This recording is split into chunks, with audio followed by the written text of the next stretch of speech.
ఈ మధ్యకాలంలో ఏదో ఒక కారణంతో సెలబ్రిటీలు పోలీస్ స్టేషన్స్ చుట్టూ తిరగాల్సి వస్తుంది. ఇందులో మోసం చేసిన వారు కొందరైతే మనుషులను నమ్మి ఏదో ఒక విధంగా మోసపోయిన వారు మరికొందరు ఉంటున్నారు. తాజాగా ఇదే లిస్టులోకి మంచు మోహన్ బాబు వచ్చి చేరారు. తాజాగా ప్రముఖ నటుడు మంచు మోహన్ బాబు ఇంట్లో భారీ చోరీ జరిగినట్లు తెలుస్తోంది. జన్పల్లిలో ఆయన ఇంట్లో పనిచేసే నాయక్ అనే వ్యక్తి 10 లక్షల రూపాయలు దొంగతనం చేసి పారిపోయినట్లు మోహన్ బాబు పేర్కొన్నారు.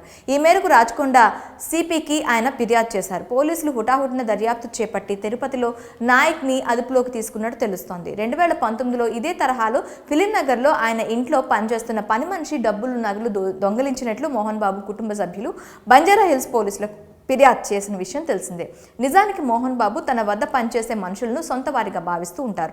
అంత నమ్మకంగా ఉంది కాబట్టే సిటీకి దూరంగా మంచి ఇల్లు కట్టుకొని అక్కడ జీవిస్తున్నారు. మోహన్ బాబు కాంపౌండ్లోనే పనివారికి కూడా అన్ని సౌకర్యాలతో నివాసాలు ఏర్పాటు చేశారు. వారంతా ఎన్నో ఏళ్లుగా వీరి కుటుంబాన్ని నమ్ముకొని జీవిస్తూ వస్తున్నారు. ఇంత మంచిగా చూసుకుంటున్నా అప్పుడప్పుడు పనివారు ఇలా దొంగతనాలు చేయడంపై మోహన్ బాబు కుటుంబం అంతా షాక్కి గురవుతూ ఉంటుంది.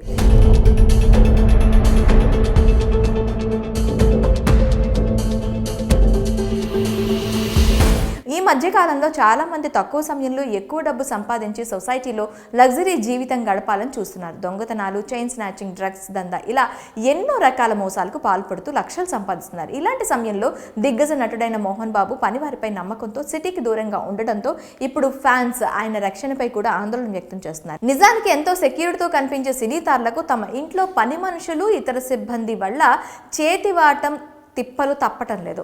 ఇక కొన్ని నెలల క్రితం రజనీకాంత్ కుమార్తె కూడా ఇదే తలనొప్పి ఎదురైంది. అప్పట్లో ఈ విషయం పెద్ద రాద్ధాంతమే జరిగింది. తాజాగా మోహన్ బాబు బాధితుడయ్యారు. ఇక దొంగతనం చేసిన నాయక్ అనే వ్యక్తి ఎంతో కాలం నుంచి మంచి కుటుంబం వద్ద పనిచేస్తున్నాడన్న విషయం తెలియరాలేదు. అతని నుండి ఎంత డబ్బు రికవరీ చేశారు అనేది కూడా తెలియాల్సి ఉంది. తన కాలేజ్ ద్వారా కొన్ని వేల మందికి ఉపాధి కల్పిస్తున్న మంచు కుటుంబంలో ఇలాంటి చోరీ జరగడం మాత్రం అందరినీ ఆందోళనకు గురి చేస్తుంది. మరి మోహన్ బాబు ఇంట్లో జరిగిన చోరీ ఘటనపై మీ అభిప్రాయం ఏంటో కామెంట్స్ రూపంలో మాకు తెలియజేయండి.